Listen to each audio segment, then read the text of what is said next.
Hello and welcome back to NoBS. Today we return to talking about the United States presidential election, which is taking place in less than 2 months this November in 2020. Of course, running for re-election is President Donald J. Trump, who is the favorite in my opinion, but the polls in the media might not tell you that. They tend to lean left and they try and pretend the liberal candidates are going to win, which is exactly what they did in 2016 when Hillary ran. They gave her almost 100% certainty that she'd win, and she of course didn't because she's terrible, and the polls are lies and the left-wing media is making stuff up. And that's pretty much what's happening this year with their new candidate. Joe Biden is the top Democrat right now. He's falling apart. He's dying. He just did a speech in a field where bugs were crawling all over him because they probably thought he was already half dead. But that's besides the point. Today we're talking about another side of that story. Today we're also going to talk about a popular podcaster slash comedian slash television host named Joe Rogan. He's entered this story again. He's coming into politics once again, and he's commenting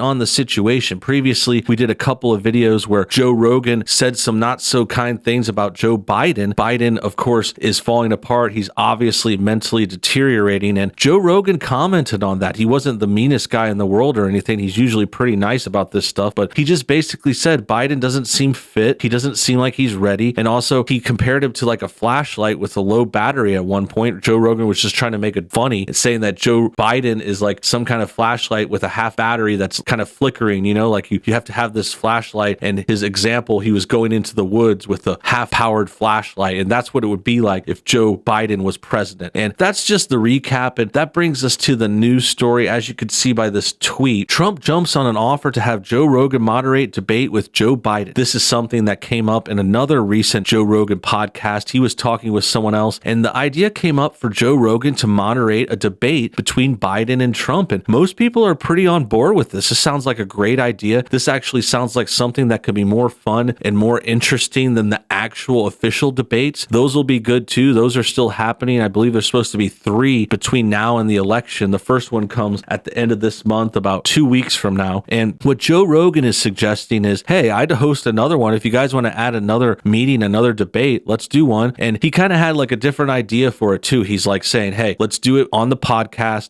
no audience, just the 3 of us, Joe Rogan between them, moderating, being as fair as possible, asking Biden and Trump probably some interesting and maybe tough questions. I would be very curious to see how Joe Rogan could handle it. He's obviously equipped. He's also a bit more like entertaining and interesting than all the other reporters who try to host these things. Those guys are mostly boring and off, and they also are biased too, which is very, very off-putting, the way they'll softball Biden and then try to spin things about Trump. It's really hard to watch, and I believe Joe Rogan would be fair here. Now, it is important to remember he did say some disparaging things about Biden, but those were just observations, and he said equal things about Trump. I mean, they weren't the same exact things because Trump doesn't seem like an old man who doesn't have the right batteries to carry out his job. But, Joe goes after each side. Rogan's a fair guy, and I think he's even more of a liberal than a conservative. I don't think he's actually Republican very much at all. He actually leans left like a lot of Hollywood, but at the same time, he's fair, he's smart, he's calculated, he thinks things through, he's nuanced, and I think this could be an interesting thing. I don't know if it's going to happen because, Biden's not going to be interested in any kind of exposure. Like, this isn't the kind of thing that he could have a teleprompter for either. If he did like a podcast, it wouldn't be set up in the way that he could have all his scripts there, because that's what I think he's going to try to pull with the debates. We've already seen Biden pretend to take questions from reporters, but he actually had a teleprompter. There was one time where Biden held up like a picture frame in an interview, and it had glass on it, and it showed in the reflection that he had a teleprompter telling him what to say the whole time. So he kind of goofed on himself, which is tending to be the Biden way at this point, but that's besides the point now. Let's talk more about this possible 4th debate. It says Trump jumps on offer to have Joe Rogan moderate debate with Joe Biden. Not sure why there's pictures of kangaroos there, but yeah, the point is Trump jumped in right away. I remember when this happened over the weekend, and Trump said, yeah, I'll do it. He said, I'll do, and he's like, I'll go for it. Let's go. Trump's got nothing to hide. He's not scared. In fact, he knows he's more powerful. He'll do better in open discussion, and a debate with Biden would give him an advantage, and that's why Biden's trying to stay away. He tries to act like he has other excuses. He blames COVID. He blames other stuff, but we really know he's scared to face Trump head on. So with that said, let's go ahead and read into this article some more. President Trump on Monday jumped on an offer from mixed martial arts commentator and Spotify podcast host Joe Rogan to moderate a 4-hour debate with former Vice President Joe Biden. I do, Trump responded on Twitter to a post from Tim Kennedy, a retired MMA MMA fighter. On my podcast with Joe Rogan, he offered to moderate a debate between Biden and Trump. It would be 4 hours with no live audience, just the two candidates, cameras, and their vision of how to move the country forward. Who wants this? Kennedy said in his tweet. Rogan and Kennedy were discussing the debate Sunday on the podcast that Joe Rogan experienced. So it sounds like a reasonable offer. It sounds like it's fair and in good faith. And I think any legitimate candidate or possible potential president would jump on it. But the problem is, as we've said, Biden's not that. He's falling apart. He's trying to hide himself from the public. He's not trying to get more exposure. Like, if he wanted more exposure, he wouldn't be refusing interview questions, not talking to reporters, having these weird speeches in the middle of an empty field where like bugs are crawling all over his face and he has this like giant roach on his neck, which is really weird. And it's just a weird sign. And I think it shows that Biden is a real flop of a candidate. Rogan said that to avoid the bias in the media, he'd be happy to moderate a debate between Biden and Trump. First of all, I want no one else in the room, just the three of us, and you'd have to stream it live so no one can edit it. And I would want them in there for hours, Rogan said. If they want to do that, they both wanted to come here in Austin, sit down and have a debate, I would 100% do it, he continued. But I don't think that Biden can handle it. Think Biden is like,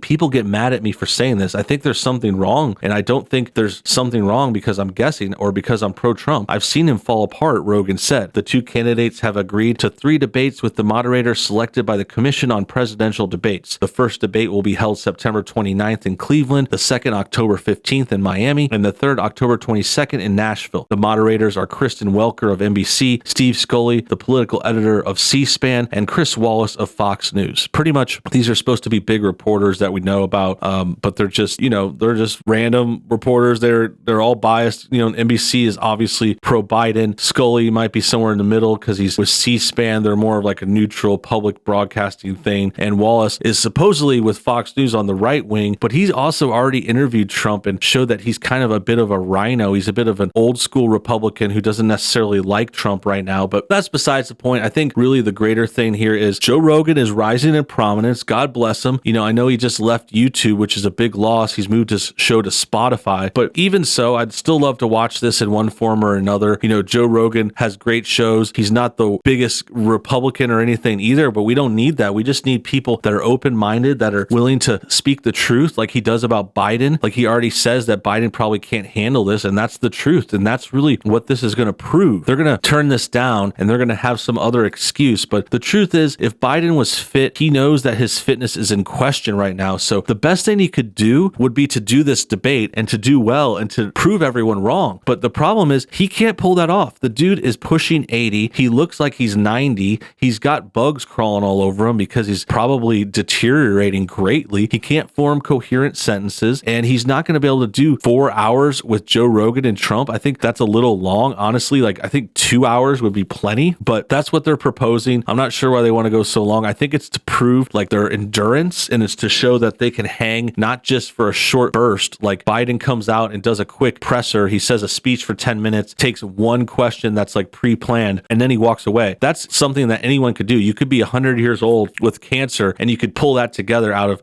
just by getting a big night's sleep and having some extra medicine or some kind of adrenaline shot before you go on stage. But to really last, do a show that's multiple hours, I understand the appeal to that. I understand the need for that in something like this. It's trying to show that Biden can't hang, that Trump is definitely more energetic. He's more alive. He's got better health. He's never had anyone question this kind of stuff. Like, the main things with Trump is just he speaks his mind too much and he's too honest and straightforward. And people try to bash him saying he's crass or he says mean things. But the truth is he's just regular American guy. I know he's super rich and privileged and all that. Like, we get that. Like, I know he's from billion-dollar family and company, but he gets middle America. He's normal and average, and he's not this lifelong politician like Biden who is deteriorating and can't handle these debates and definitely won't be able to last 4 hours in the room with Joe Rogan and Trump. So I doubt this will ever happen. It's a very cool idea though, and I'm glad to see people latching onto it and trying to promote it a bit and see if we can make it a meme and make it happen. But I think for now, it's just going to be a proposition. As of making this video, there's been no response from Biden. Trump jumped on it right away because, of course, he's ready to go. He's a proper gentleman and a good politician and a good leader. Biden, on the other hand, he's speaking in fields. He's got these circles drawn around reporters. He has like 3 of them around him. No one's showing up to his rallies. He's turned into quite the big joke. So with that said, that about wraps things up. Hope you guys enjoyed today's video. Make sure you comment your thoughts on everything below. Hit the like button if you enjoyed enjoyed what you saw, subscribe if you're new, and hit the bell for notifications too. Until next time, have a great day, a pleasant tomorrow, have a wonderful weekend, have a great month, and I hope to see you on the next video. Bye-bye.